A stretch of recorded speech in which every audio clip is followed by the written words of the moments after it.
it's just like a text-based email. So it might be like, hey, I'm going on a listing appointment tomorrow. It's going to be in Kensington. I don't know exactly what the price is going to be, but if all goes well, it'll be ready in a couple weeks. Would you like to know more about it? Reply and let me know.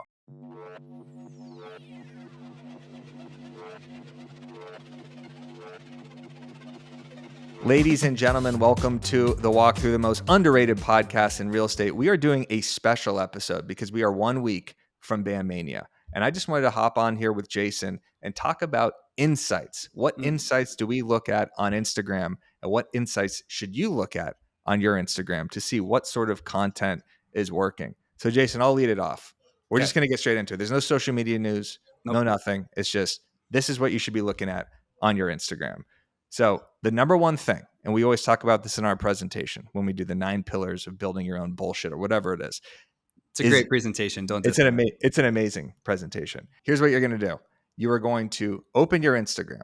You are going to go to your most recent reel. You are going to click View Insights. You are going to scroll up and you're going to see 4 things. On the left, there's likes, then there's comments, then there's shares, then the saves. Out of those 4 categories, the most important one is shares. That is what is going to push your content in the algorithm more than anything. It is shares. Adam Mosseri, Instagram CEO, said that's most important. But you know what I look at as most important, Jason? It is, go ahead. Saves. Nope. Damn. It is average watch time. So if you keep scrolling down, you can see your views, you can see how many followers versus non-followers it reaches, but your average watch time is going to determine how well your reel does. So if you have a post that's 30 seconds long and your average watch time is 7 seconds, there's an enormous problem there because people tuned out, and Instagram saying people didn't want to watch this entire video. So maybe you have some more captions, you get rid of some dead space. Jason, what about you? What do you look at the most, whether it's on Instagram or any of your other social media in terms of insights? Likes and only likes. I need the dopamine feed. I'm just kidding. I look at shares and saves, and I think shares and saves are the best indicator of this is good content because someone took the time to share it with a friend and or save it for later, right? And they said, hey, I want to come back and watch this. I remember reading the YouTube formula, and they talked about saves and like how if someone comes back to YouTube and then seeks out a video again to look at it, it's a great indicator that it's a great video. And I think that probably goes the same without saying on Instagram. So saves and shares. Average watch time is great too. You're right. I feel like there's just, I hate short form content. We've talked about this a lot. Yeah. And it's just like, I hate the fact that we've gone now to 15-second clips and 30-second clips, because how do you really convey value of a market update or contingency removals, actual value in 10 seconds or 15 seconds? It's led to this kind of like world that we live in of 10-second snippets and funniness. What do you mean? You have someone get struck in the face by like a sledgehammer and then they roll on the ground and then they introduce their new listing. That's the best way to go about content. I hate it. I really hate it. And it's like, we're a marketing podcast, and you and I both put these reels out all the time because it's just the name of the game. But like, we're also a trusted professional where we have to convey value. How do we do that in 10 or 15 or 30 seconds? But that being said, that is the name of the game on social media specifically, is catching the hook and getting average watch time up. That being said, it's like, how do you make your content, maybe kicking back to you as a question, how do you make your content more shareable, right? Are you supposed to be saying the call to action, like share this with a friend? Because I haven't really found, I mean, unless it's funny, I don't know what gets shared more. Is it just, do we have to do comedic stuff? When people say share this or like when people say comment or share, like with just an empty gesture, we used to do this on the walkthrough where we would just say, leave a comment with no direction as to why they should leave a comment. If we say, leave a comment with your favorite this, or comment your opinion on this, then you're actually having people do something that's very specific. But when you ask for a share, no one's going to share it. It's got to be share this with someone that also might find this interesting. So Alyssa Kernot, who we always talk about, who she's probably like, this is a podcast literally just based on Alyssa. And I just did an Instagram post. Spokane, Washington. Yeah, exactly. The Spokane agent. She did this recently with that Topgolf post, which we shared on the walkthrough, where she said, share this with, someone who might be interested in Topgolf, or share this with a fellow golfer. That way you're kind of directing them specifically as to what to do. It's interesting to watch because the way that people gamify everything, because like you can ask people to comment the word, right? And then a mini chat will then reply to the comment. So you're gamifying the comments a little bit when you have mini chat on there. And then you can also ask them to share. But like you can't really prompt them. But average watch time, the only way to do that is with like maybe a clever hook where, yeah, like you talked about, the guy falls off the gurney and rolls, and then you just stole a couple extra seconds because you really want to see the outcome of that before you get into it. But that's the toughest one to gamify. It's like if the content's not good, people aren't going to watch it. So like that probably is the truest test of, is this content good or not, is watch time. You have to be a good storyteller, or you have to have captions kind of throughout. So if you're doing a property video or a listing video and you say, wait to the end, wait till you see this view, wait till you see this bathroom. That way at the end is some sort of reward. Even if it's not that rewarding, that's going to keep people watching the entire time. Yeah, that's a good point. As many setting changes as possible too. It's the Mr. Beast effect, or it's the Oppenheimer effect. I think I used that term once, which is not a great term to describe videos because it's talking about an explosion. But if you have something changing every 2 or 3 seconds, your setting, your background, the hooks, then that's going to keep people's attention. It's, those talking head style videos where you have a great hook and then it's like 40 seconds of someone at a mic like this talking. And if it's not a YouTube video, they're probably just going to tune out.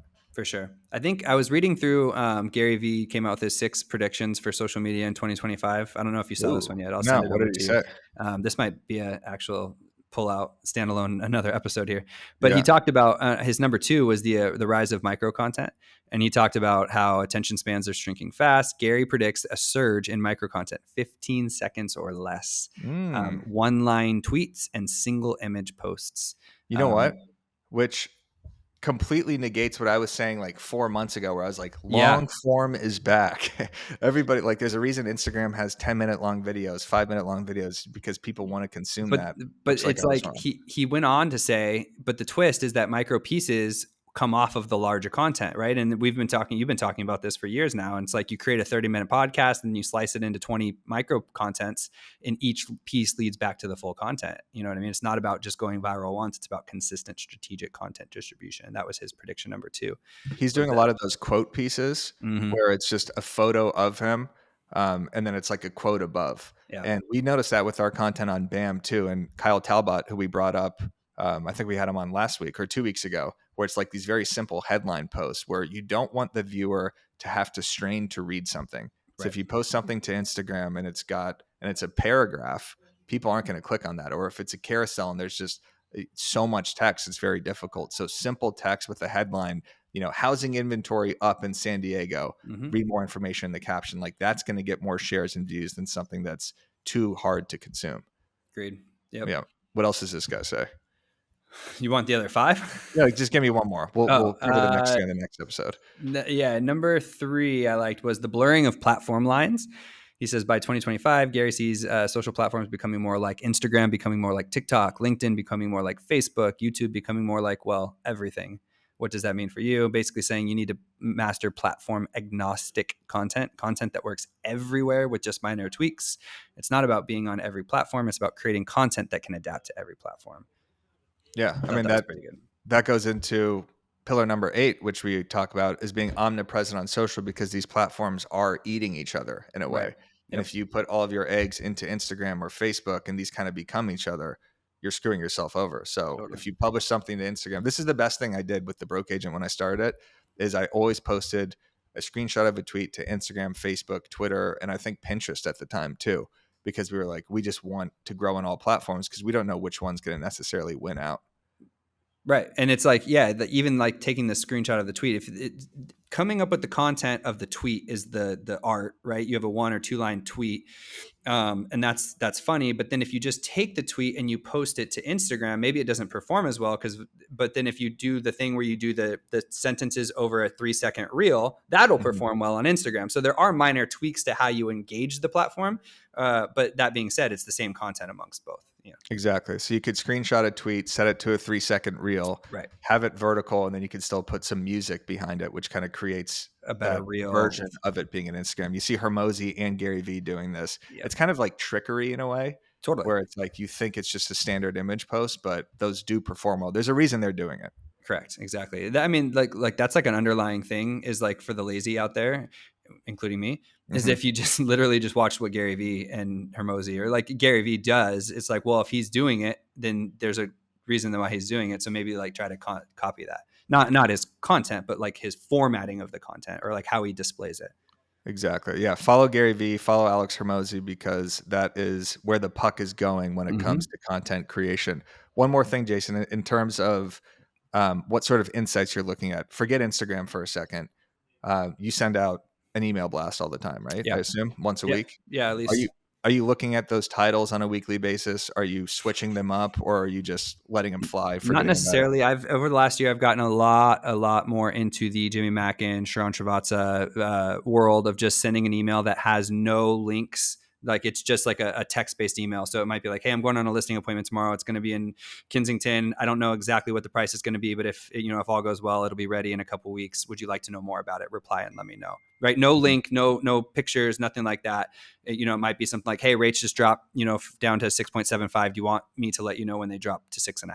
Reply back and let me know. So I've been doing a lot more of those where I'm treating my email base like it's just like my private clients, and I'm just trying to send them a quick email, like a 1v. It looks 1v1 as opposed to like a newsletter.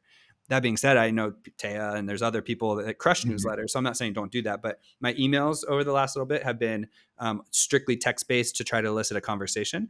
And so the only metric I'm looking at in that case is how many conversations did it elicit.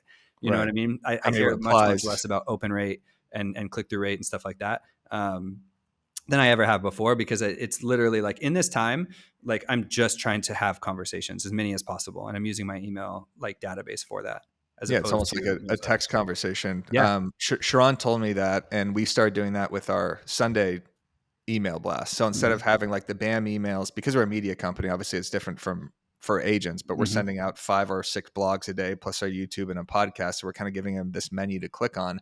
Obviously that reduces clicks to whatever piece of content you really want them to click on. If you give them a menu of 7 things, then, analysis paralysis. Oh, I'm going to click on the 6th one and I'm not going to go back to the first one. Right. Sharon told me exactly what you said. He's like, if you want someone to click on a link, whether it's a listing, it's an open house, it's whatever, that should be your only call to action. Right. Webinar, buyer seminar. So you just have text only. You create the problem like, hey, are you a first-time buyer that has not spoken to a lender yet? Well, this is exactly what you should do. So it's just like 3 or 4 sentences, quick text, and then having the reply as well. So I like that strategy a lot. Boom. Boom. Great little short episode. Great snippet. I'm excited for BAM Mania next week. I am pumped for BAM Mania. So Jason and I are doing a content that converts panel. I'm hosting it. Jason is on it. It is me. It is Marie Lee from Tennessee. Marie Lee from EXP. Just kidding. She would not like that. Lindsay Joe, Katie Lucy, and we're going to be doing what we do here on the walkthrough, content that converts, where we're actually going to play videos and they're going to dissect how it is working in converting actual leads. So make sure you come to BAM Mania. Reminder Media will be there as well. We got Luke Acree, the president, talking about referrals. And make sure, if you are an agent looking to stand out from the crowd, Reminder Media is a resource you have to check out. You get your own branded print and digital magazines, email newsletters, and social media content. Reminder Media delivers these resources to your contacts on autopilot, keeping you top of mind with your database. All you got to do is focus on follow-up calls and watch referrals and repeat business come in. The winners last week, Jason, I called them. I gave out 4 tickets to BAM Mania last week. I called them. I'm just going to read their names real quick, not their comments. Were they so excited? They were so pumped. So just to get their names on there, because they're like, you're going to mention me on the walkthrough. Yes, it's Blake Kircher. Congratulations. Sally Morellis, Milton Arroyo, and Beverly Carr Danis. She was the most excited. She said, please read my name on the walkthrough. Beverly, we're going to see you in Vegas next week. Still the final chance to get tickets. I think we have maybe 20 tickets left. BAMmania.com. Get your tickets right now to the best real estate conference in the history of real estate. Thank you, Jason. Let's go. See you next week.